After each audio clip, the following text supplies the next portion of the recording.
Hello students, आज हम thermal properties of matter के तीसरे लेक्चर को स्टार्ट करने जा रहे हैं। ऑलरेडी हम लोग इस चैप्टर में काफ़ी थ्योरेटिकल कंसेप्ट्स देख चुके हैं और काफ़ी कंसेप्ट्स पर न्यूमेरिकल भी देख चुके हैं। लास्ट लेक्चर में हम लोगों ने कुछ कैलोरीमेट्री और उससे रिलेटेड कुछ अलग अलग टर्म्स को हम लोगों ने यहाँ पर डिस्कस किया था। जैसे मान लो कि कैलोरीमेट्री के बारे में हम लोगों ने पढ़ा था, science which is related with the measurement of heat and the state variables. Okay. उसके अलावा हम लोगों ने देखा था कि कैलोरीमीटर और प्रिंसिपल और कैलोरीमेट्री क्या होता है।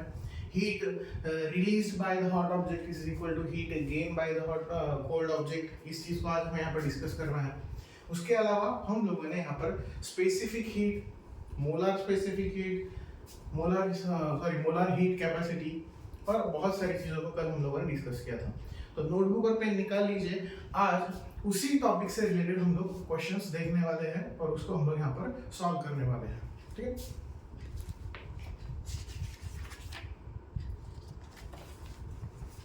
Okay.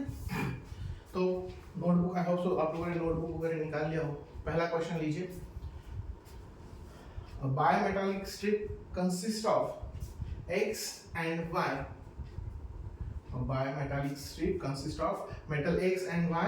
It is mounted rigidly at the base of a particular metal as shown in figure. Okay, दो मेटालिक स्ट्रिप को कनेक्ट किया उन्होंने, बोला है एक कॉमन बेस से। The metal X has a higher coefficient of expansion compared to that of metal Y. दोनों metals जो दिए हैं, यहाँ पर क्वेश्चंस में जो डायग्राम दी है मैं वो ड्रॉ कर देता हूँ। यहाँ पर दो अलग अलग मेटल स्ट्रिप दी है कुछ इस तरीके से।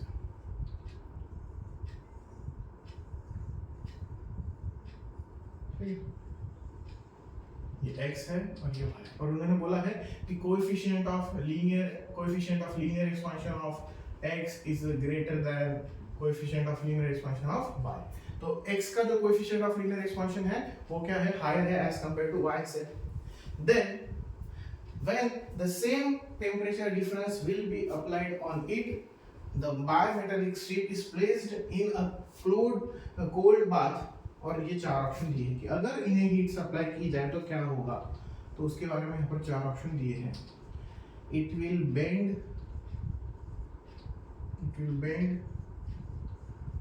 towards right। सेकेंड ऑप्शन दिया है आपको, it will bend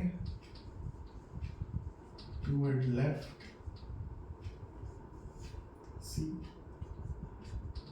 it will not bend but shrink। और लास्ट वन जो है वो it will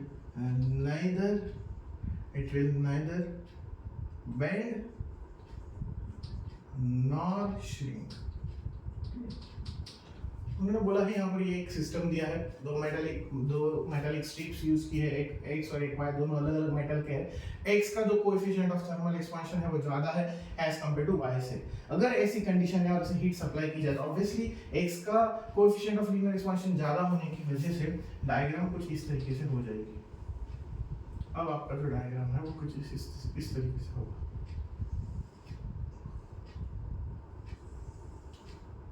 तो इस तरीके से जाएगा x और y। ऐसा क्यों हुआ? जस्ट बिकॉज ऑफ इन दोनों के कंपैरिजन में x का जो कोएफिशिएंट ऑफ थर्मल एक्सपेंशन था वो ज्यादा था। तो बेंडिंग जो होगी वो किस तरफ होगी, जिसका कोएफिशिएंट ऑफ थर्मल एक्सपेंशन ज्यादा है तो x की तरफ होगी। तो x कौन सी साइड में है, लेफ्ट साइड में। तो आपका कौन सा आंसर आएगा, it will bend towards the left.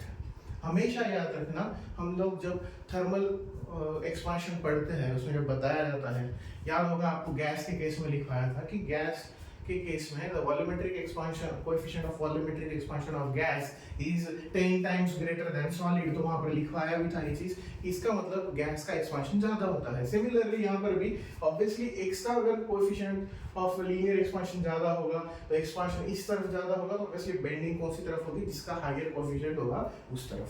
ठीक है, तो ये पहला क्वेश्चन था। नेक्स्ट क्वेश्चन लीजिए।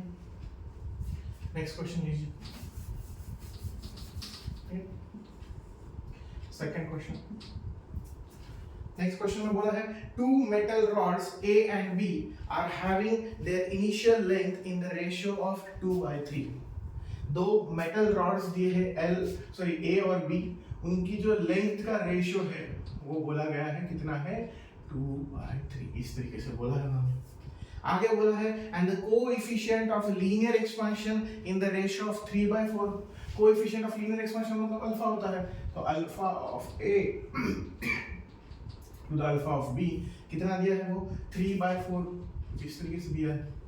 फिर आगे पूछा है आपको when they are heated through same temperature difference, note that कि दोनों सेम टेम्परेचर डिफरेंस को फेस कर रहे हैं। when they are same temperature difference, दोनों को सेम टेम्परेचर डिफरेंस अप्लाई किया गया है। मतलब मैं यहाँ पर ऐसा लिख देता हूँ कि डेल्टा टी ए जो होगा वही डेल्टा टी बी होगा। ए और बी दोनों को सेम टेम्परेचर डिफरेंस दिया है। आगे बोला है the ratio of their change in length, the ratio of their change in length will be, चार ऑप्शन दिए हैं। The ratio of their change in length will be, चार ऑप्शन कौन कौन से हैं यहाँ पर देख लीजिए।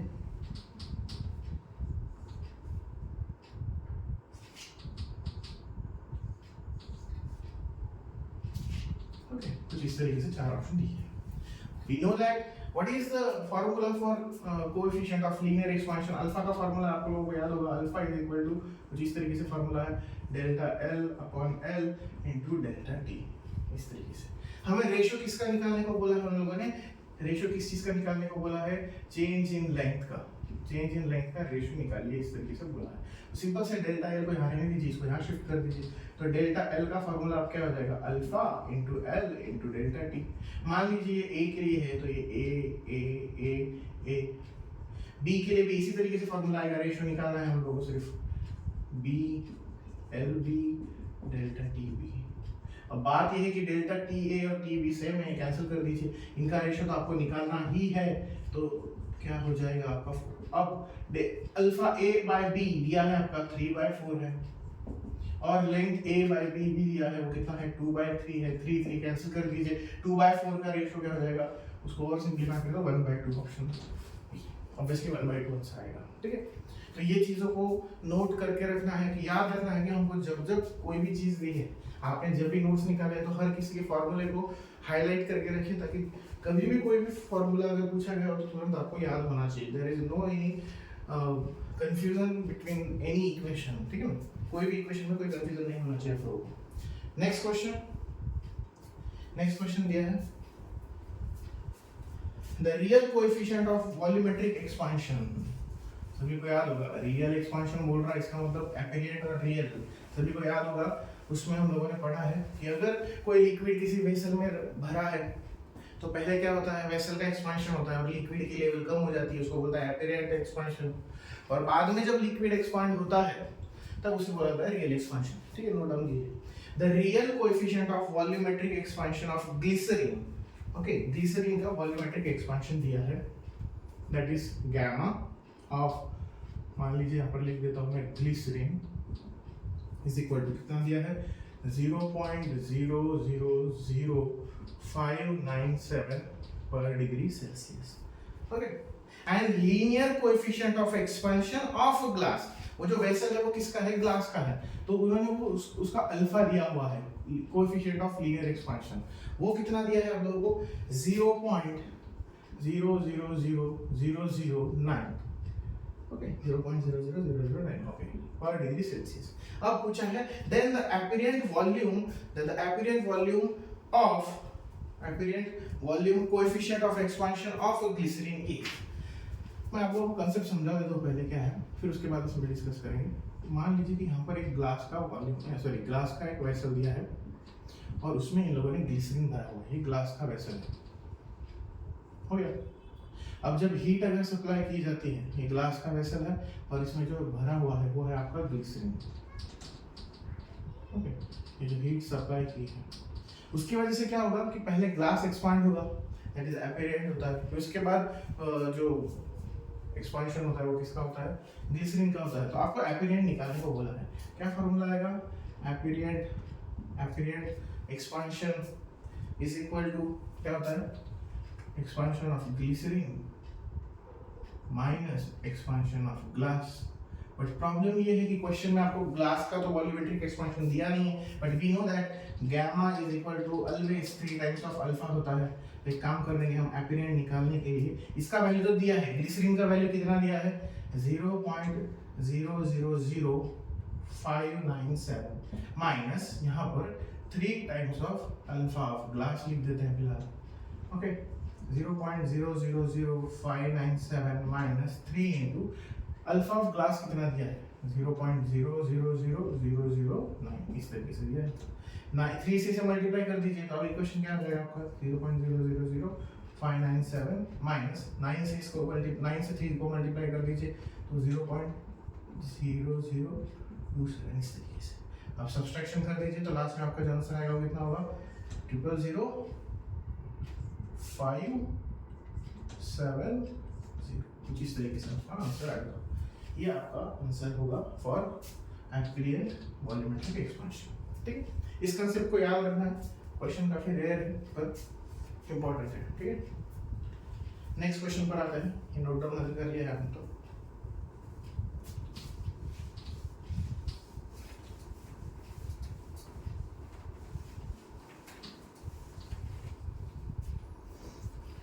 नेक्स्ट क्वेश्चन लीजिए।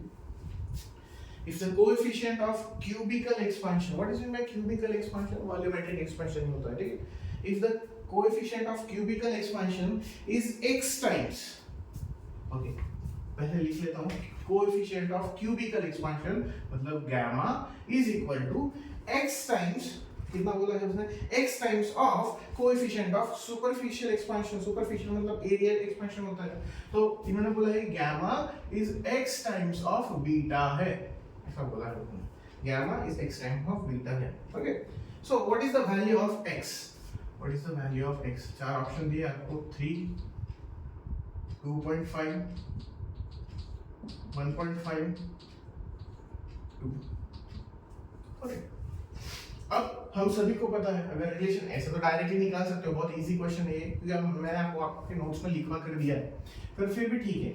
हम सभी को पता है कि गामा और बीटा का रिलेशन जो होता है, मान लीजिए यहाँ पर बीटा लिखता हूँ मैंने, यहाँ पर gamma. We all know that beta is 2 times of alpha होता है और गामा ये 3 टाइम्स ऑफ अल्फा होता है। अल्फा कैंसिल कर दीजिए, गामा को वहां भेज दीजिए और ये 2/3 इधर शिफ्ट करवा दीजिए, तो गामा इज इक्वल टू क्या बनेगा 3/2 इनटू बीटा। ये सेम चीज मैंने नोट्स में लिखवा कर दी, चेक कीजिए। What is in by 3/2? 3/2 is 1.5 ना, 3/2 इज इक्वल टू क्या होता है 1.5, तो क्या आंसर आएगा 1.5 टाइम्स ऑफ बीटा आएगा। ठीक, x का वैल्यू कितना आएगा 1.5 टाइम्स। ओके, हो गया यहाँ। नेक्स्ट क्वेश्चन पर आते हैं। अभी फिलहाल के लिए जो क्वेश्चन आप देख रहे हो सभी के सभी एक्सपांशन वाले क्वेश्चंस हैं, कैलोरीमेट्री के बिना बाकी है।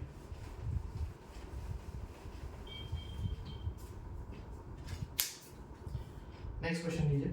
A thin copper wire of length L, मैं यहाँ पर लिख लेता हूँ कॉपर वायर,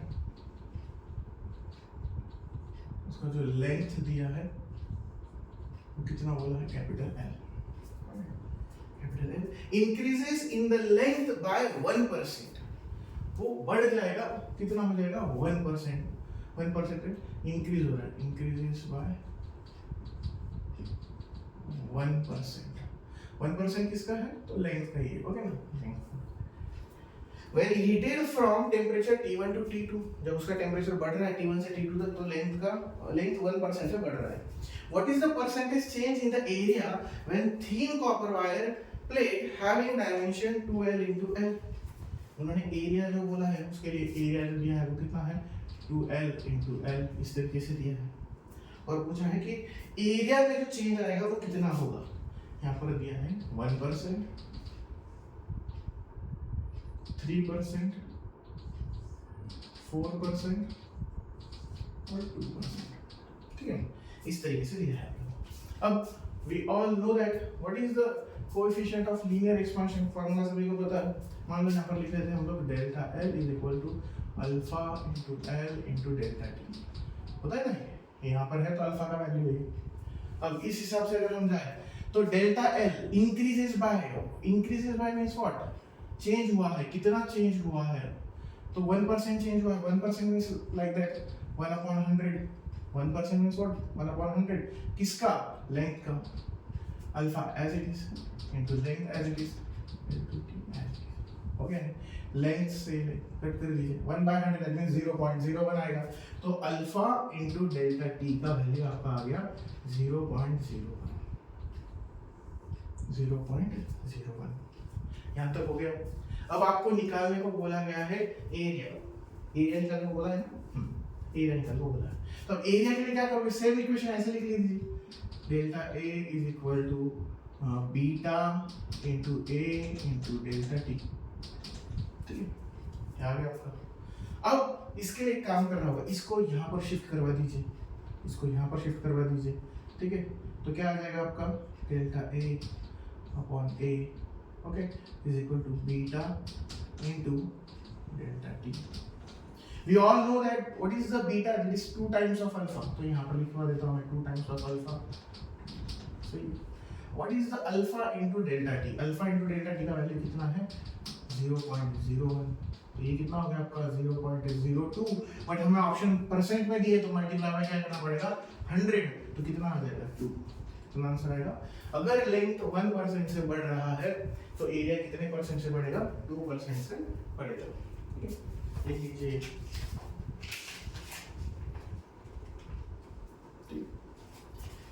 नेक्स्ट क्वेश्चन बनाते हैं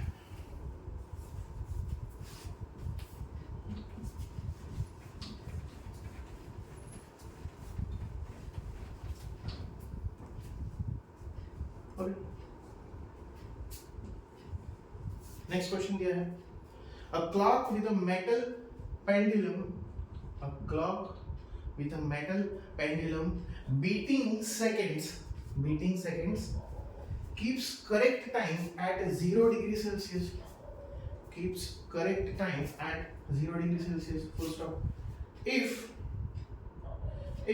it loses 12.5 second per day at 25 degrees Celsius the coefficient of linear expansion of the metal pendulum is इसमें ना 2-3 चीजें आपको दी है जैसे मान लो कि आपको चेंज इन टाइम जो है वो दिया है कितना है per day 12.5 seconds per day ना हर दिन इतना टाइम में चेंजेस दिखाई दे रहा है ओके टेम्परेचर T1 दिया है 0 डिग्री सेल्सियस T2 दिया है आपको 25 डिग्री सेल्सियस और आपको निकालने को क्या बोला है कोएफिशिएंट ऑफ लीनियर एक्सपेंशन निकालना है पेंडुलम का और 4 ऑप्शंस दिए हैं नीचे 1/86400 पर डिग्री सेल्सियस सेकेंड ऑप्शन दिया है 1/43200 पर डिग्री सेल्सियस थर्ड दिया है 1/14400 पर डिग्री सेल्सियस नेक्स्ट दिया है 288 पर डिग्री सेल्सियस ठीक है। अब इस क्वेश्चन में आप लोगों को सिर्फ एक बात का ध्यान रखना है वो ये कि यहाँ पर एक अलग आपका इक्वेशन यूज होगा वो कौन सा इक्वेशन है सो टाइम के लिए एक इक्वेशन होता है पर्टिकुलर बहुत स्पेसिफिकली यूज किया जाता है डेल्टा टी बाई टी जैसे आप लोगों ने अभी तक लीनियर एक्सपेंशन के लिए इक्वेशन बनाया है सभी के लिए बनाया तो टाइम के लिए भी एक बार बना लेते हैं तो मान लीजिए कि अल्फा के लिए आप लीनियर वाला बनाते हो सिमिलरली लेंथ वाला जो इक्वेशन वैसे ही लिखना है सपोज आप डेल्टा एल बाय लिखते हो यहाँ पर डेल्टा टी बाय टी और ऑलरेडी टाइम के लिए अगर आप यूज कर चुके हो तो ओके टाइम के लिए फिर या तो फिर आप इस तरीके से लिखिए स्मॉल टी अगर लिखते हो तो यहाँ पर भी स्मॉल टी लिख लीजिए इनटू ये आपका आ गया चेंज इन टेम्परेचर हो गया। अब आपको अल्फा अगर निकालना है तो alpha is equal to sorry equation actually आपका इस तरीके से होता है पहले तो delta T by T is equal to half into alpha into change in temperature in word में रख लीजिए स्पेसिफिक क्वेश्चन है ठीक है ना मींस टाइम के लिए अगर आता है तो आपको यूज करना है change in temperature is half of alpha into change in temperature. अब क्या करना है आपको यहाँ पर वैल्यूज जो दी है वो एक एक करके पुट करना है डेल्टा टी जो दिया है वो दिया है कितना है 12.5 सेकंड पर डे एक दिन में कितने सेकंड्स होते हैं तो आपको निकालना होगा तो यहाँ पर 24 hours into 60 minutes into 60 seconds ये आपका हो गया half multiply by alpha multiply by delta T कितना आएगा 25 माइनस 0 ओके, नेक्स्ट करते हैं अभी 12.5 डिवाइडेड बाय, ये मल्टीप्लाई कर लीजिए एक दूसरे से, कितना होता है 3600 मल्टीप्लाई बाय 24, 25 माइनस 0 कितना होगा 25, 25 का हाफ कितना होता है 12.5 इंटू अल्फा। इसे यहाँ पर डिवाइड करवा दीजिए और इनको मल्टीप्लाई कर दीजिए दूसरे के साथ, 12.5 डिवाइडेड बाय इन दोनों का मल्टीप्लिकेशन कितना आएगा 0 0 4 6 8 मल्टीप्लाई में आपका ये 12.5 इज इक्वल टू अल्फा। दोनों कैंसिल कर दीजिए, आंसर कितना आ रहा है आपका 1/86400 पर डिग्री सेल्सियस। ये ऑप्शन है। ये क्वेश्चन में यहाँ पर इसे स्टार्ट कर लीजिए। टाइम का अगर इक्वेशन पूछा है पेंडुलम के लिए कभी तो आपको ये इक्वेशन यूज करना ही पड़ेगा, ठीक है। नेक्स्ट क्वेश्चन करते हैं।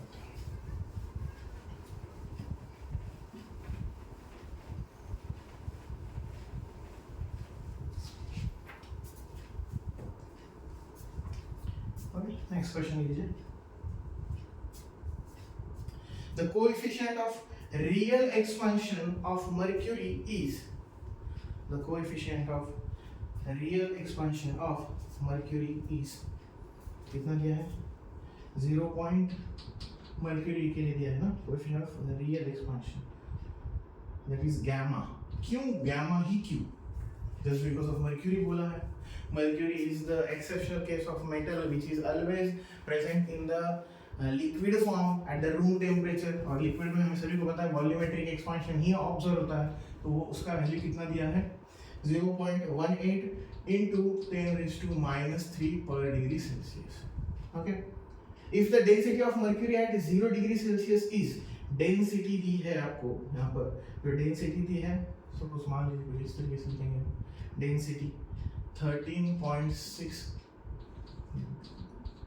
ग्राम पर centimetre cubic centimetre. Its density at 473 degree. Okay, temperature T1 दिया है 0 डिग्री सेल्सियस और T2 दिया है आपको 473 केल्विन। अभी कन्वर्ट कर लीजिए इसको, 473 को अगर आपको डिग्री सेल्सियस में कन्वर्ट करना है तो -273 करना पड़ेगा, तो बचा हुआ जो आंसर आएगा वो किस में आएगा डिग्री सेल्सियस में आएगा। और आपको यहाँ पर 4 ऑप्शन दिए, आपको पूछा है कि रो डैश जो आपकी डेंसिटी जो चेंज होने वाली है वो कितनी चेंज होगी, ठीक है ना, वो निकालना है आप लोगों को।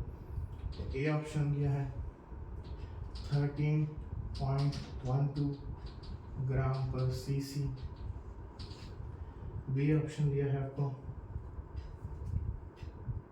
13.65 ग्राम पर सीसी, 13.51 ग्राम पर सीसी और लास्ट है 13.22 ग्राम पर सीसी, ठीक है ना। क्या करना है आपको, सिंपली जो वॉल्यूमेट्रिक एक्सपेंशन का इक्वेशन यूज करते हैं उसी तरीके से बस डेंसिटी से रिलेट किया है, इसीलिए यहाँ पर कैसे लिखोगे आप rho minus rho dash divided by rho is equal to gamma into delta T. Confusion हो रहा होगा तो सीधे से याद रखना है, गामा के वक्त हम लोग कैसा इक्वेशन याद रखते हैं, कौन सा फॉर्मूला होता है हमारा गामा का, डेल्टा वी अपॉन वी। तो ऑब्वियसली वॉल्यूम और डेंसिटी एक दूसरे से रिलेटेड है, इसके लिए क्या कर दिया हमने डेल्टा वी अपॉन वी की जगह पर डेल्टा रो अपॉन रो लिख लिया और डेल्टा टी यहाँ पर होता ही उसमें वहाँ पर लिख लिया है। ठीक, आपको क्या निकालना है, ये निकालना है, ठीक है। इस इक्वेशन को और थोड़ा इजी कर देते, रो से रो को डिवाइड कर दिया तो 1 हो जाएगा और ये आपका rho dash upon rho is equal to gamma into delta T. Okay, 1 minus rho dash, rho आपको दिया है, ओके सॉरी अगर यहाँ पर नॉट लिखा है तो नॉट के फॉर्म से, तो कितना दिया है 13.6 इज इक्वल टू गामा आपका जो है वो कितना है 0.18 into 10⁻³ multiply by delta T कितना आएगा, ऑब्वियसली 200 माइनस 0 दैट इज 200, ये दो जीरोस कट कर दीजिए, यहाँ से कट कर दीजिए, 1 minus rho dash divided by 13.6 is equal to, यहाँ पर क्या बचा है 10⁻1 बचा है, दो जीरोस कट हुए, इसके लिए इसको इससे मल्टीप्लाई कर देते तो 0.36 और ये 10⁻1 मतलब कितना हो जाएगा 0.036 है, ये तो एक बार वेरीफाई कर लेना, ठीक है। इसे वहाँ शिफ्ट कर दीजिए, इसे यहाँ ले लीजिए, आपको 1 minus 0.036 is equal to rho dash 13.6, ठीक है, कुछ इस तरीके से आएगा। उसके बाद आपको क्या करना है, इन दोनों का सब्सट्रैक्शन कर लीजिए और इसको यहाँ पर मल्टीप्लाई कर लीजिए। Rho dash is equal to कितना आएगा 1 माइनस 0.036 मल्टीप्लाई बाय 13.6। आपका आंसर आएगा नियर अबाउट 13.12 के आसपास। इस क्वेश्चन को सॉल्व करते वक्त वो मैथमेटिकल कैलकुलेशन मिस्टेक बिल्कुल भी मत करना। ये जितने भी आंसर है नियर अबाउट सभी अराउंड 13 पॉइंट समथिंग के हैं। इसके लिए जब आप कैलकुलेशन करो तो एक बार प्रॉपरली करना ताकि आंसर मैच हो। थोड़ा सा भी अगर चेंज हो आंसर यहाँ से यहाँ पर भी शिफ्ट हो सकता है, इसीलिए याद रखना इस चीज को। Next question,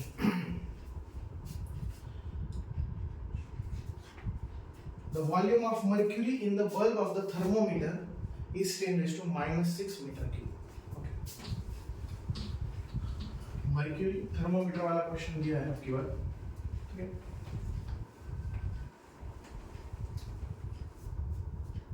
The volume of mercury in the bulb of thermometer is 10 raised to minus 6। okay, तो ये वॉल्यूम दिया है आपको 10 raised to minus 6 metre cube. आगे बोला है the area of cross section of the capillary tube, area of the cross section of the capillary tube is equal to 2 into 10 raised to minus 7 metre square दिया है। आगे बोला है if the temperature is raised by, if the temperature is raised by that means delta T दे दिया है directly 100 degree Celsius. the increase in the length of the mercury, increase in the length, आपको length निकालना है या फिर increase in the length निकालना है delta L. If gamma for mercury दिया है कितना है 18 into 10 raised to minus 5 पर डिग्री सेल्सियस। अब यहाँ पर चार ऑप्शन जो दिए हैं वो फर्स्ट ऑप्शन है आपका 18 सेंटीमीटर, सेकेंड ऑप्शन है 0.9 सेंटीमीटर, थर्ड ऑप्शन है 9 सेंटीमीटर और लास्ट है 1.8 सेंटीमीटर। ओके, कैसे सॉल्व करोगे इसे? सभी को पता है what is the formula for gamma, what is the formula for gamma. Gamma के लिए फार्मूला क्या होता है आपका delta V upon V into delta T। ठीक है, V और गामा में थोड़ा फर्क होना चाहिए। ठीक है, gamma is equal to delta V upon V into, but we know that what is the volume. Volume क्या होता है एरिया इनटू लेंथ और हाइट बोल दीजिए, पर डेल्टा एल पूछा है तो एल के बारे में यहाँ पर क्या पुट कर देंगे एरिया इनटू लेंथ। अब इक्वेशन क्या होगा आपका area into length divided by volume into delta T. आपको चेंज इन लेंथ पूछा है, इसको यहीं रहने दीजिए और बचे हुए चीजों को यहाँ पर शिफ्ट कर दीजिए। तो डेल्टा एल का इक्वेशन क्या बनेगा, यहाँ पर मल्टीप्लाई हो गए तो gamma into V into delta T divided by area. What is the gamma? Gamma का वैल्यू कितना दिया है आपको 18 into 10 raised to minus 5। उसके बाद V का वैल्यू कितना दिया है आपको 10 raised to minus 6। Delta T already दिया है आपको 100 और डिवाइडेड बाय कितना आता है एरिया इक्वल, शायद आपको नजर ना आए।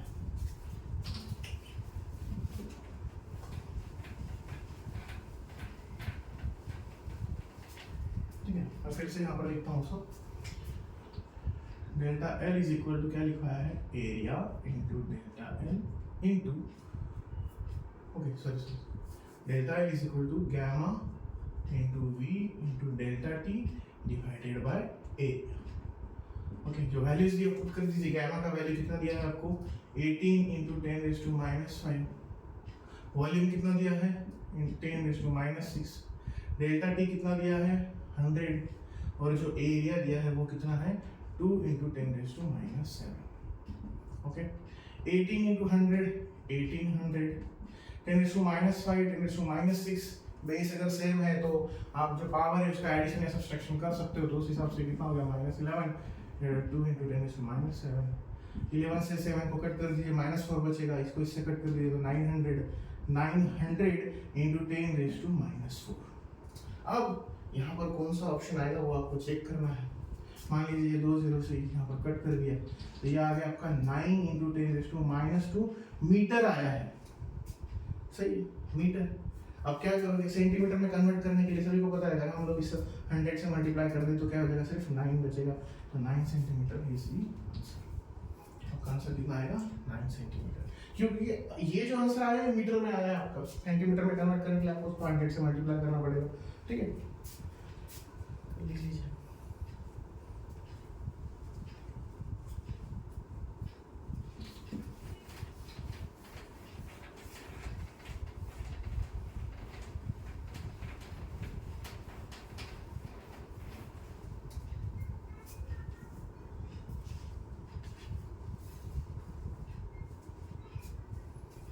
नेक्स्ट क्वेश्चन लीजिए।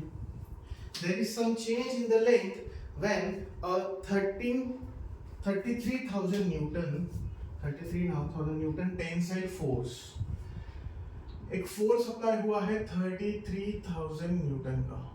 फिर से पढ़ता हूँ question. There is some change in the length when a 33,000 Newton tensile force is applied on a steel rod of area of cross section, area दिया है ना, बोला है 10⁻³ metre square, 10⁻³ metre square.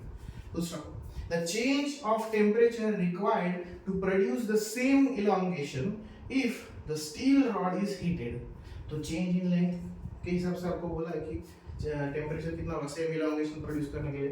the modulus of elasticity E या फिर Y, किसी भी चीज से दिखा दे सकते हो आप, E या Y जो भी है, 3 × 10⁻11 न्यूटन पर मीटर स्क्वायर दिया है। और आपको पूछा है the coefficient of linear expansion of steel भी दिया है, coefficient of linear expansion that is alpha, alpha कितना है दिया है आपको 1.1 × 10⁻5 पर डिग्री सेल्सियस, ओके। और नीचे चार ऑप्शन दिए हैं चेंज इन टेंपरेचर के लिए, कितना टेंपरेचर देना पड़ेगा तब तो जाकर इलॉन्गेशन इस तरीके से तैयार होगा।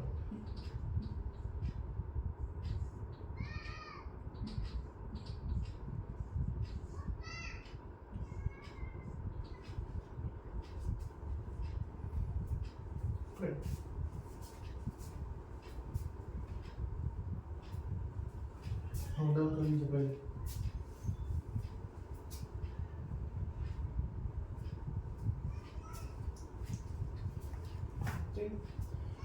ऑलरेडी जिन बच्चों ने mechanical properties of solids chapter पढ़ा है उसे पता होगा कि यंग्स मॉड्यूलस के लिए जो फॉर्मूला होता है वो क्या होता है, Young's modulus is equal to F × L upon A × delta L होता है, इस तरीके से फॉर्मूला होता है, ठीक है। तो अब इनमें हमें सबसे पहले क्या करना है, मान लीजिए इस चीज को हमें फाइंड आउट करना है, इसे यहाँ शिफ्ट कर दीजिए डेल्टा L अपॉन L। क्यों ऐसा करना है, क्योंकि अल्फा वगैरह दिया है, लीनियर एक्सपेंशन के इक्वेशन से जाना होगा, तो डेल्टा L अपॉन L यहाँ पर ले लीजिए और ये मॉड्यूलस को यहाँ भेज दीजिए, तो delta L upon L is equal to equation क्या बचेगा, F upon A × Y। Force कितना दिया है 33,000 डिवाइडेड बाय एरिया कितना दिया है 10⁻³ यंग मॉड्यूलस कितना दिया है आपको 3 × 10⁻11, ओके। अब क्या करना पड़ेगा, पहले तो 1 2 3 यहाँ से भी 3 कट कर दीजिए और ये 3 को इससे कट कर दीजिए, 11 हो जाएगा। अब बचा कितना 11, ओके 11, और यहाँ पर कितना बचा है आपके 10⁻³ इनटू यहाँ पर ये 3 कट करने के बाद अब कितना बचा था 10⁸ ये हो गया। अब उसके बाद फिर से वही पावर बेस अगर सेम है तो पावर आप कैंसिल कर सकते हो, तो 11 इनटू ये कितना हो गया आपका 10⁵, इसको ऊपर की तरफ शिफ्ट कर देंगे तो ऐसे लिख सकते हो आप 11 × 10⁻⁵। ये किस चीज की वैल्यू आई आपकी डेल्टा L अपॉन L की। एज वेल एज हम सभी को पता है कि delta L upon L is equal to हम इस तरीके से लिख सकते हैं alpha × delta T, coefficient of linear expansion का फार्मूला है। डेल्टा L अपॉन L का वैल्यू कितना आया आपका 11 × 10⁻⁵।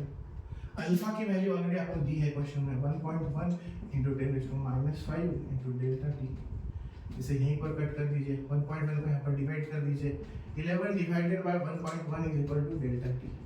कितना आएगा, 11 को 1.1 से डिवाइड करोगे तो 10 डिग्री सेल्सियस और 10 केल्विन, ऑप्शंस डिग्री सेल्सियस में लिए हैं, इसके लिए 10 डिग्री सेल्सियस। नोट डाउन कर लीजिए।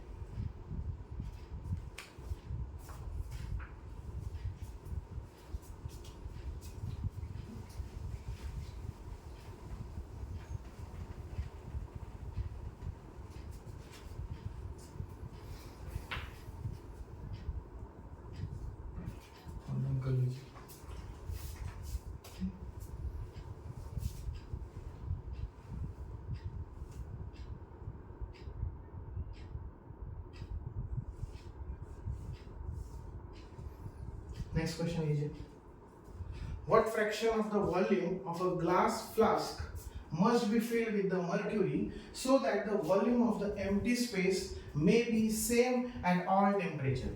फिर से रिपीट कर तो लिखिए, what fraction of the volume of glass flask must be filled with the mercury so that the volume of the empty space may have the same at all temperatures. और वहां पर आपको बोला है, इन शॉर्ट में बता देता हूँ क्या क्या करना है आपको। वहां पर अल्फा दिया है फॉर ग्लास की, जो मर्क्यूरी है वो ग्लास में फिलअप की है, इसके लिए ये दिया है आपको, अल्फा दिया है 9 × 10⁻⁻⁶ पर डिग्री सेल्सियस, और सभी और गैमा भी दिया है for Hg, gamma for Hg दिया है वो कितना है 18.9 × 10⁻⁵ पर डिग्री सेल्सियस। और आपको जो रेशियो निकालने को बोला है वो एम्प्टी स्पेस से लेकर इस ग्लास तक के लिए बोला है, हाँ हाइट के लिए। 4 ऑप्शन दिए हैं आपको, 1/2, 1/7, 1/4, ये क्या आएगा आपका 1/5। ठीक है, अब इसको आपको क्या करना है, सॉल्व करना है। सभी को पता है, यहाँ पर हम अगर इस चीज को सॉल्व करने जाए तो we know that change in volume for glass and change in volume for another one और बोथ सेम दिया है उन्होंने, बोला ना एट से और same at all temperatures, volume of empty space may be same at all temperatures उन्होंने बोला है। तो चेंज इन वॉल्यूम सेम हो गया, चेंज इन वॉल्यूम सेम हो गया तो उसको आप ऐसे भी लिख सकते हो, H1 × ρ1 इज इक्वल टू, यहाँ पर क्या लिखोगे Hg × ρg, इस तरीके से लिखोगे।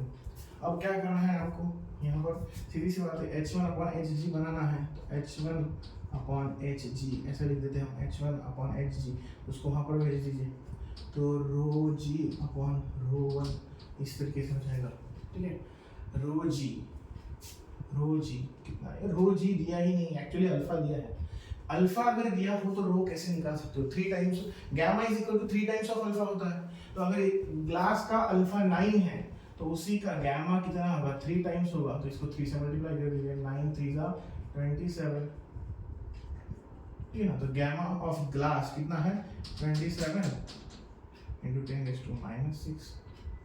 Divided by 18.9 × 10⁻⁵। इसको यहाँ पर कट कर दीजिए, हो गया। अब इसको, अब ये हो गया आपका 27 × 10⁻⁻1 डिवाइडेड बाय 18.9। अभी ऑप्शन आपके सभी फ्रैक्शन फॉर्म में है, इसे इसको नीचे शिफ्ट कर दीजिए तो ये 10⁻⁻1 10 हो जाएगा, 10 से इसको मल्टीप्लाई कर दिया तो कितना हो जाएगा ये 27 डिवाइडेड बाय 189। ठीक है, एक सीधी सी बात है, यहाँ पर जितने भी नंबर नीचे जो दिए है डिनोमिनेटर में उनमें से 7 7 49, दैट मींस इस तरीके से आएगा, तो कितना हो जाएगा 1/7। आपका आंसर कितना आएगा 1/7। नोट डाउन कर लीजिए।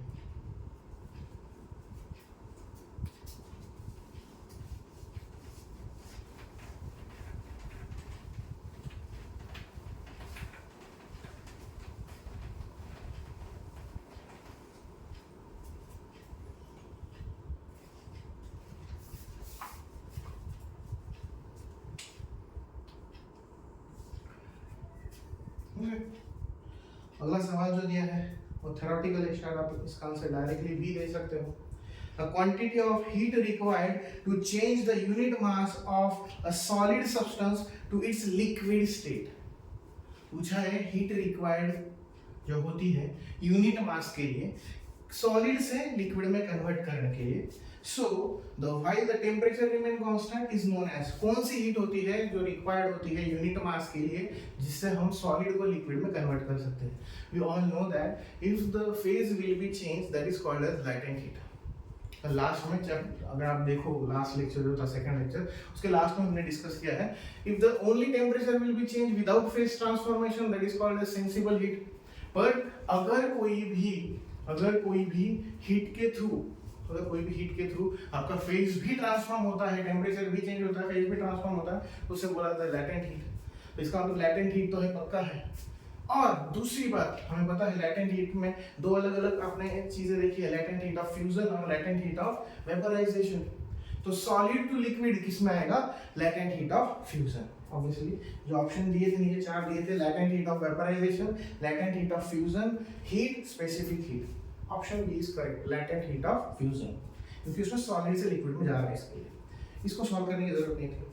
नेक्स्ट क्वेश्चन क्या है? When a solid is converted into gas directly by heating then this process is called as. इसका आंसर आप चाहो तो कमेंट बॉक्स में दे सकते हो, जस्ट बिकॉज ऑफ बहुत प्रीवियस क्लास में, बहुत छोटे क्लासेस में पढ़ाया जाता है।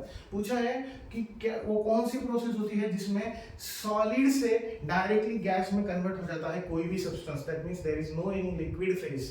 अगर आप कोई सब्सटेंस को हीट करते हो तो वो सॉलिड से डायरेक्टली गैस में अगर कन्वर्ट हो जाता है तो उस प्रोसेस को क्या बोला जाता है? चार ऑप्शंस दिए हैं नीचे, sublimation, vaporisation, condensation and boiling. इनमें से कौन सा आंसर है बता सकते हो आप लोग, और आई थिंक 5th या 6th क्लास में पढ़ाया जाता है ये चीज। नेक्स्ट क्वेश्चन पर आते हैं, the dimensions of the latent heat. Question से लिखना ही है, पूछा गया है डायमेंशंस ऑफ लैटेंट हीट क्या होता है? डायमेंशन ऑफ लैटेंट हीट क्या होता है पूछा है।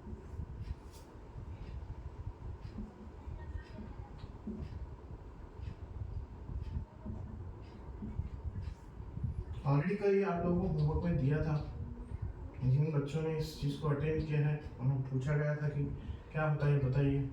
डायमेंशन आपको कैलकुलेट करने के लिए बोला गया था। याद रखना जो चैप्टर होता है आपका यूनिट एंड डायमेंशन, वो स्टार्ट 11 की स्टार्टिंग में ही हो जाता है। फर्स्ट चैप्टर होता है आपका बेसिक मैथ के बाद तुरंत फर्स्ट चैप्टर होता है, पर वो चैप्टर शुरू वहाँ पर होता है, पर उसका स्टडी टोटली खत्म कब होता है? आपके 2 साल की प्रिपरेशन होने के बाद। मतलब हर चैप्टर में कहीं ना कहीं कोई ना कोई एक नया फिजिकल क्वांटिटी आपको इंट्रोड्यूस होता है, और उसकी बेस पर आपको या तो उसका फॉर्मूला पता होना चाहिए या तो उसका यूनिट पता होना चाहिए। डायरेक्टली यूनिट भी अगर पता है तो भी चलेगा, तो ही आप उससे कैलकुलेट कर सकते हो डायमेंशंस।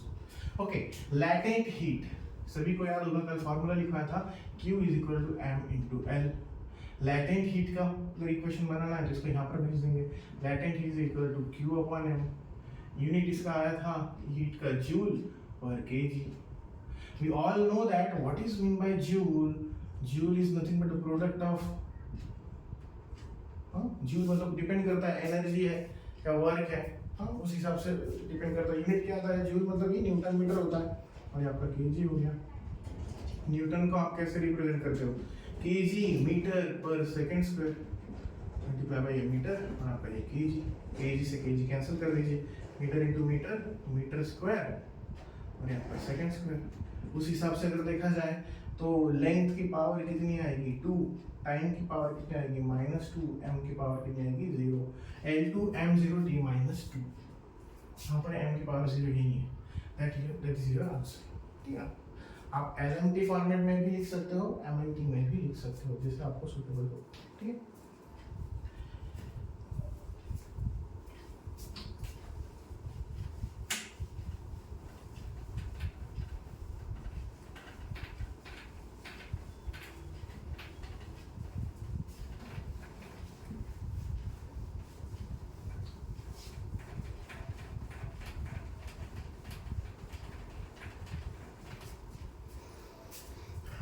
ओके। नेक्स्ट क्वेश्चन लिखिए। नेक्स्ट क्वेश्चन ये है, 19 gram of water at 30 degree Celsius. 19 gram of water, मतलब मैं यहाँ पर लिख लेता हूँ, मास ऑफ वाटर दिया है आपको, mass of water 19 gram at 30 degree Celsius. तो suppose temperature of water 30 degree Celsius. आगे बोला है एंड 5 ग्राम ऑफ आइस, तो उसको हम ऐसे लिख सकते हैं, 5 gram of ice at -20 degree Celsius are mix together in calorimeter. दोनों को अगर मिक्स कर लिया जाए, mix together in calorimeter, what is the final temperature of the mixture? What is the final temperature of the mixture? वहाँ पर और दो चीजें दी है, स्पेसिफिक हीट ऑफ आइस दिया है आपको, स्पेसिफिक हीट ऑफ आइस का लिखा कर दिया था, स्पेसिफिक हीट ऑफ आइस कितना, sorry specific heat of ice 500 लिखवा के दिया था, याद है स्पेसिफिक हीट ऑफ आइस, वो किस में दिया था आपको, कैलोरी पर केजी पर डिग्री सेल्सियस, किसमें दिया था 500, यहाँ पर इन्होंने किसमें दिया है, ग्राम के फॉर्म में दिया है, 0.5 कैलोरी पर ग्राम पर डिग्री सेल्सियस। कैसे आया है बता देता हूँ, यहाँ पर आप लोगों ने ये 500 में लिया था, किलोग्राम के फॉर्म में था वो, अब यहाँ पर इन्होंने ग्राम के फॉर्म में दिया है, what is kilogram, that is 1000, अगर 1000 से डिवाइड कर दिया जाए तो कितना आ जाएगा 0.5, इसके लिए 0.5 कैलोरी पर ग्राम पर डिग्री सेल्सियस। ओके, और आगे दिया है हम लोगों ने इसी के हिसाब से स्पेसिफिक हीट ऑफ वाटर भी अगर लिखे, स्पेसिफिक हीट ऑफ वाटर वो भी कल लिखवा कर दिया है, 1000 लिखवा के दिया था, सेम मान लीजिए वाटर के लिए यहाँ पर 1000 अगर लिखा है तो 1000 से किलोग्राम में दिया था वो, अगर उसको ग्राम में कन्वर्ट करना तो 1000 से 1000 को डिवाइड कर दें तो 1 कैलोरी पर ग्राम पर डिग्री सेल्सियस। और लास्ट में दी है लैटेंट हीट, लैटेंट हीट किसके लिए दी है, latent heat of fusion, latent heat of fusion of ice, कितना दिया है वो आपको 80 कैलोरी पर ग्राम, 80 कैलोरी पर ग्राम, इस तरीके से दिया। अब हम क्या करेंगे, हमको पता है ऑलरेडी, हमें ये बात पता है कि कैलोरीमीटर का प्रिंसिपल क्या होता है, heat rejected by hot object, अब यहाँ पर हॉट ऑब्जेक्ट कौन हुआ, आइस और वाटर में से ऑब्वियसली वाटर है, यहाँ पर लिख देता हूँ water is equal to heat gain by cold object, cold object कौन हुआ यहाँ पर आपका आइस। यहाँ पर वाटर के लिए आप जब लिखोगे तो सीधा सीधा आप क्या करोगे, फार्मूला जो लिखोगे वो कैसे लिखोगे, एम सी डेल्टा टी, पर जब सेकेंड वाले का टाइम आएगा, सेकेंड वाले के लिए आपको कैसे लिखना पड़ेगा, पहले M into C of ice into delta T, क्योंकि वो पहले आइस के फॉर्म में है तो आइस -20 से जब 0 तक आएगा तो वो एक अलग फॉर्म होगा, फिर वहां से फ्यूजन में आएगा, फ्यूजन मतलब m इंटू एल आएगा, फिर लास्ट में आपका जो आएगा वो वाटर के लिए आएगा, फिर से वो आएगा आपका m, that is your m into specific heat of water into delta T, इस तरीके से आएगा। ठीक है, यहाँ तक आने के बाद फिर कैसे सॉल्व करोगे आप लोग, मास ऑफ वाटर जो दिया है वो कितना है 19 multiply by C specific heat of water कितना दिया है 1, चेंज इन टेम्परेचर 30 से कम होते जाएगा, इसके लिए कितना आएगा 30 माइनस T। आपको एक्चुअली पूछा गया है टेम्परेचर ऑफ वाटर पूछा है, लास्ट टेम्परेचर ऑफ वाटर क्या आएगा वो आपको कैलकुलेट करने को बोला है इन लोगों ने, ठीक है ना। तो ये हो गया आपका ये इक्वेशन। यहाँ पर क्या करोगे, आइस के लिए, आइस के लिए आपको जो दिया है कहाँ पर मास 5 into specific heat 0.5 into change in temperature ice का जो कितना है वो 20 रहेगा ऑब्वियसली, तो ये आपका 20 plus mass of ice 5 gram, latent heat कितना दिया है आपको 80 दिया है, प्लस फिर से यहाँ पर क्या करोगे वाटर के लिए, बट वाटर की स्पेसिफिक हीट लोगे और टेम्परेचर की एज इट इज, याद रखना यहाँ पर जो चेंज इन टेम्परेचर होगा वही वहाँ पर भी आएगा उस हिसाब से। आपको ये टेम्परेचर निकालना है तो क्या करोगे आप लोग, 19 से इसको मल्टीप्लाई कर दीजिए, आपका 19 into 0 570 minus 19 into T that is 19t, यहाँ पर 25 is 100 multiplied by half that is 50, okay 8 5 is 400 यहाँ, और ये कितना आ रहा है 5t, 400 प्लस 50 450, इसे यहाँ पर माइनस भेज दीजिए और इसे वहाँ पर भेज दीजिए, तो ये हो गया आपका 570 minus 450 is equal to 5t plus 19t। ये कितना होगा सब्सट्रैक्शन करने के बाद, कितना आएगा 120, और उसके बाद ये जो है आपका कितना आ रहा है 24t, से यहाँ पर भेज दीजिए 120 डिवाइडेड बाय 24 से अगर इसको करोगे तो कितना आएगा 5 डिग्री सेल्सियस। आपका ऑप्शन कुछ ऑप्शन लिखे ही नहीं थे हम लोगों ने। 5 डिग्री सेल्सियस थर्ड ऑप्शन है। 4 ऑप्शन दिए थे इन लोगों ने यहाँ पर। First 0 degree Celsius, second -5 degree Celsius, third 5 degree Celsius और डी 10 डिग्री सेल्सियस। 5 आएगा, -5 नहीं आएगा क्योंकि टेम्परेचर जो है वो मिक्सचर का बढ़ेगा, घटेगा नहीं, ठीक है ना। तो इस हिसाब से लिख लीजिए। नेक्स्ट क्वेश्चन है।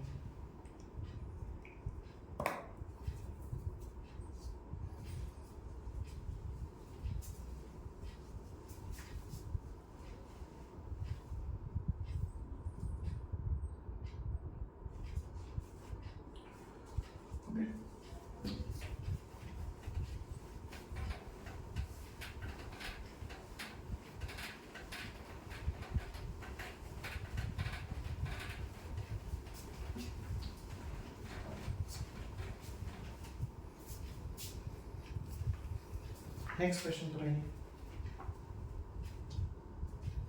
नेक्स्ट क्वेश्चन दिया है, calculate the amount of heat in calories. Mention किया है उन्होंने, calculate the amount of heat, bracket में किया है in calories, required to convert 5 gram of ice. Mass दिया है आपको 5 ग्राम।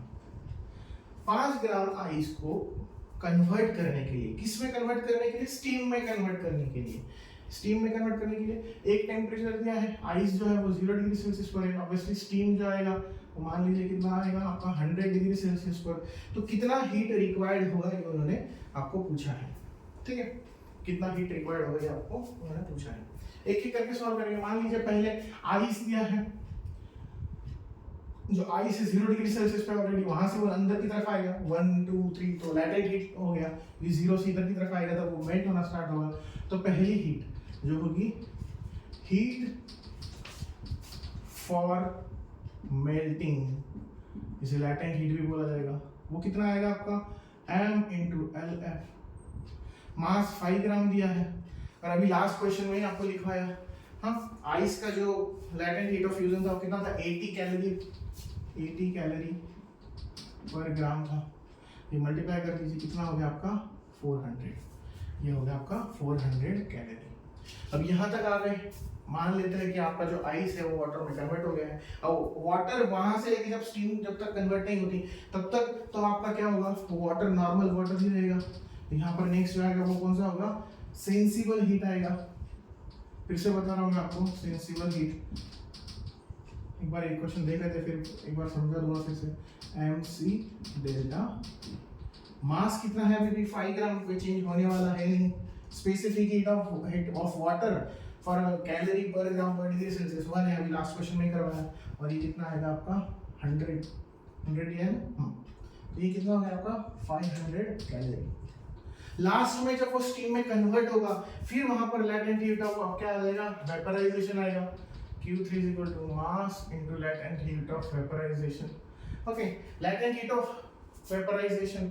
अब यहाँ पर एक बात याद रखनी है, latent heat of vaporization कितनी आती है? 540। नोट करके रखिए, latent heat of vaporization. Latent heat of vaporization. देखिए कितना आएगा? 0, 5 4 20, 5 5 25, 2700। तो इस तरीके से आपका टोटल हीट रिक्वायर्ड जो है वो निकाल सकते हो आप। मैं फिर से एक बार समझाता हूँ। मान लीजिए उन्होंने जो बोला था वो कुछ इस तरीके से था कि एक आइस क्यूब है या फिर आइस है, उसे आप हीट देकर किसमें कन्वर्ट कर रहे हो? मान लीजिए इसका कन्वर्जन पहले वाटर में होगा, फिर वाटर का कन्वर्जन किस में होगा? स्टीम में। तो पहले जब वो आइस से जब वाटर में कन्वर्ट होगा तो इसके बीच इस फेज में कौन सा हीट होगा? Latent heat. Water 4 degree Celsius से लेकर 100 डिग्री सेल्सियस 0 से लेकर 100 डिग्री सेल्सियस तक जब वाटर ही रहेगा वो सिर्फ वो सेंसिबल हीट है, there is no phase transformation. और लास्ट में 100 से फिर से आगे जो आएगा वो कौन सा आएगा? Latent heat of vaporisation. इसके लिए पहले आइस से वाटर का कन्वर्जन का निकाला, फिर वाटर का ही इन बिटवीन 0 to 100 वो निकाला, और लास्ट में वेपराइजेशन जब होगा तो उसके लिए निकाला। तो टोटल हीट रिक्वायर्ड जो है आइस टू स्टीम वो कितनी रहेगी? Q1 plus Q2 plus Q3। Q1 कितना दिया है आपको? 400 प्लस Q2 कितना दिया है?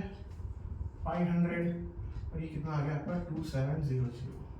500 and 400 900 और ये 27 3600 कैलोरीज, ये आपका आंसर है। Total heat required for ice, for 5 gram ice कितना आएगा 3600 कैलोरी। नोट डाउन कर लीजिए। Next question,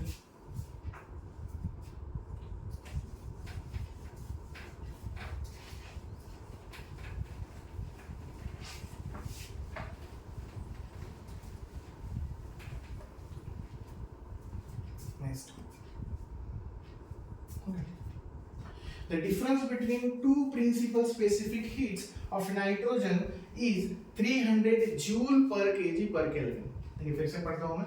The difference between two principal specific heats, सभी को याद होगा, मतलब दो अलग अलग specific heats पढ़ाई है। कौन सी है? Cp और Cv। Cp और Cp, specific heat at constant pressure, specific heat at constant volume. The difference between these two specific heats, इन दोनों के बीच का difference means what? दोनों के बीच का difference, subtraction, कितना दिया है आपको? 300 जूल पर kg per Kelvin। और बाद में बोला है the ratio of the two specific heats is 1.4। ratio of two specific heat Cp upon Cv होता है हमेशा, ratio of two specific heat वो दिया है 1.4। और आपको पूछा गया है the ratio between them is this। तो आपको पूछा गया है कि वहां पर चार ऑप्शन दिए सिर्फ 1050 जूल पर केजी पर केल्विन, बी दिया है 750 जूल पर KG per kelvin, C 650 joule पर केजी पर केल्विन, और लास्ट में दिया है 150। मैं फिर से एक बार क्वेश्चन पढ़ता हूँ। The difference between two principal specific heats of nitrogen is 300 joule per kg per Kelvin and the ratio of these two specific heats is 1.4। इसका मतलब मे भी उन लोगों ने दोनों स्पेसिफिक हीट्स का ये पूछा होगा कि दोनों स्पेसिफिक हीट्स कितनी होगी। ओके वेट,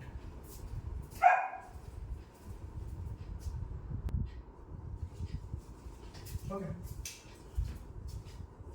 क्या दिया है यहाँ पर? डिफरेंस बिटवीन देम ना, दोनों के बीच का डिफरेंस कितना दिया है? 300 बोला है उन्होंने स्टेटमेंट में। और दूसरी कंडीशन दी दोनों का जो रेशियो है वो कितना है? 1.4। मान लीजिए कि ये Cp यहाँ पर है, Cp को यहाँ शिफ्ट कर दीजिए तो Cp इज इक्वल टू कितना हो गया? 1.4 टाइम्स ऑफ Cv। ये वैल्यू कहाँ पर पुट कर दीजिए? आपके फर्स्ट इक्वेशन में। Cp की जगह पर अगर आप पुट कर दो 1.4 Cv minus Cv is equal to 300, बस फिर 1.4 Cv माइनस 1 Cv, 1.4 में से 1 चला गया, बचा कितना? 0.4 Cv इज इक्वल टू 300।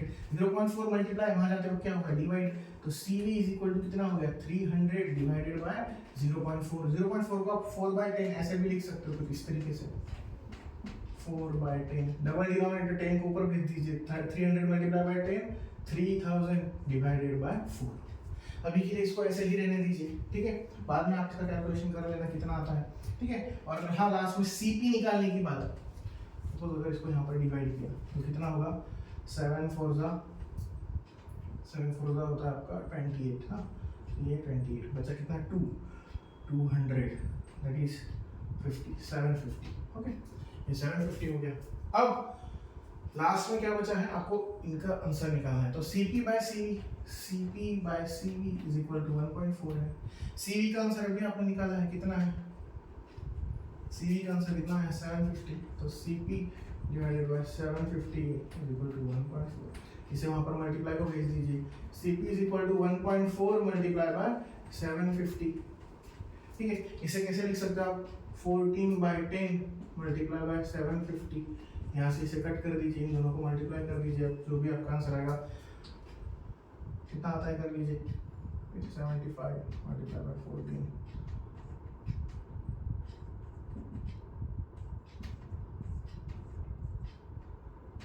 1050।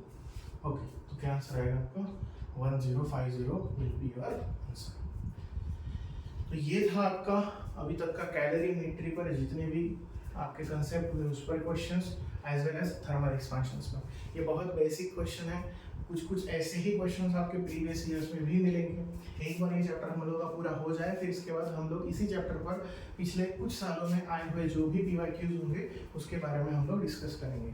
सो इतना नोट डाउन करने के बाद अगर फिर भी कोई डाउट रह जाए तो आप पूछ सकते हो, और हो सके तो ऐसे ही और अलग अलग मॉड्यूल्स में जो क्वेश्चन दिए होंगे वो आप ट्राई कीजिए। कोई ऑथर की बुक है वो ट्राई कीजिए, और उसमें भी कुछ डाउट्स हो जाए। याद रखना, जैसे आज हम लोगों ने जो क्वेश्चंस लिए उसमें कुछ एक दो ऐसे क्वेश्चंस थे जो थोड़े से कंसेप्चुअल थे, जो शायद हम लोगों ने कन्वेंशनल थियोरेटिकल कंसेप्ट में नहीं देखे थे। For example time pendulum time period of pendulum का जो इक्वेशन था वो, फिर उसके बाद डेंसिटी वॉल्यूमेट्रिक एक्सपेंशन के इक्वेशन में डेंसिटी का यूज कर लेना। तो ऐसे कुछ कुछ क्वेश्चन जो है जो कंसेप्चुअल है, हो सके तो ऐसे क्वेश्चन ज़्यादा से ज़्यादा कीजिए ताकि कोई भी छोटी से छोटी चीज़ आपकी मिस ना हो सके। और इसके अलावा अब जो भी बचा है हम नेक्स्ट लेक्चर में डिस्कस करेंगे। Thank you.